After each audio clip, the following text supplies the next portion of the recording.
Welcome everybody to the Feeding Frenzy Friday. My name is Brian. This is where we break down the Friday featured asset from Notes Direct. If you're someone looking to buy notes and you want an expert opinion, this is the place to be. We have Scott Tyler, a veteran of almost 30 years in the note business, giving us his thoughts on these notes. If this is a value to you, we would love for you to just smash that like button. Make sure you subscribe to our channel, click that bell notification so that you get a notification every single time we post one of these videos ahead of the emails.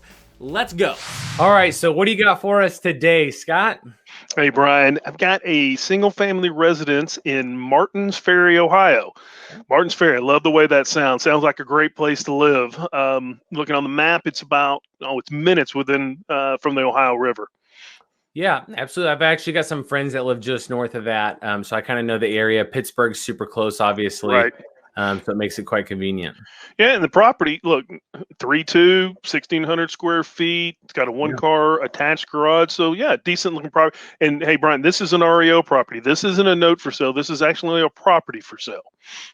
Right. And that's something we want to make super clear, that a lot of times you're coming in and it looks like, well, why am I buying the real estate if I'm wanting to buy the note? This means somebody already owned the note. They've already done the work of getting their property back for you. And now you can simply say, look, I'm going to go buy this discounted property and I'm going to go and generate maybe my own note. Right. So we'll talk about some exit strategies kind of moving forward, because at this point, guess what? There's no real borrower. There's nobody in the house. It's not like it's going to be that kind of situation. So what we could do is we could buy it, we could fix it up, and then once we fix it up, what could we do? Well, we could sell or finance it, right? And we could create our own note if we wanted to, or we could put a renter in the property and then sell it as a turnkey rental. We'll kind of talk about both of those options. And so why don't we just start maybe with the first one?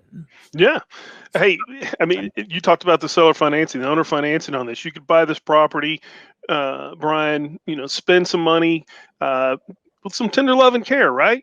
Put some paint on it, redo some floors, and figure out what's needed, the costs. Let's say you buy for 32, you spend 10, you're in it for 42. I'm throwing round numbers out here, Brian, but let's say you sell it for 50, get 10% down, you got 5,000 cash.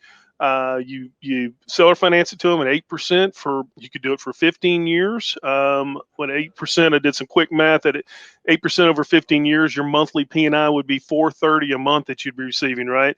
And on 10 years, let's shorten that term down, right? It's still not going to make a huge difference. $545.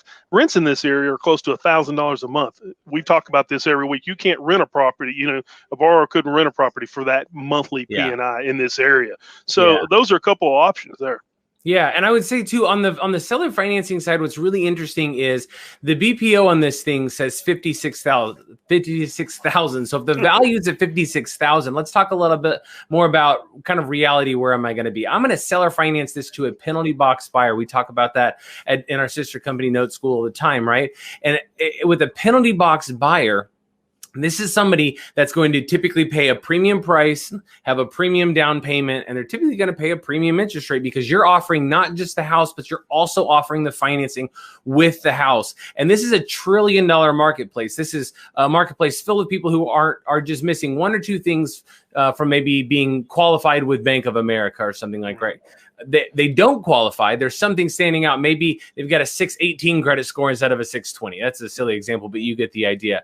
And so if I could charge them a premium, if the BPO says it's 56, I'm offering a service. I might be able to offer a sales price of closer to 60,000. I could charge some level of premium for this thing. And now I'm sitting here creating my own equity. If I could sell it for 60, I could get 10 down. You see where I'm going with this, right? And then again, like Scott said, you just generate your own note. And if you want to own a performing note, great, own the performing note. But as you know, as you've watched us talk about so many different notes, once you own a note, you can flip that note and just sell it and exit it and cash out. You could also just sell a partial of it. There's a lot of different things that you can do, but you're getting into the asset about the easiest way you possibly can, because it's already been foreclosed on, it's already been taken back and stuff like that. So let's kind of transition to, like you said, what's the rent in the area? I think I saw $950 when I was pulling it up. So let me walk you through this. If it's $950 a month for 12 months, right, that's X number of dollars. If you divide that by what you have in it, right, if you buy it for $32,000, we saw some notes that it's going to be about $10,000 in repairs.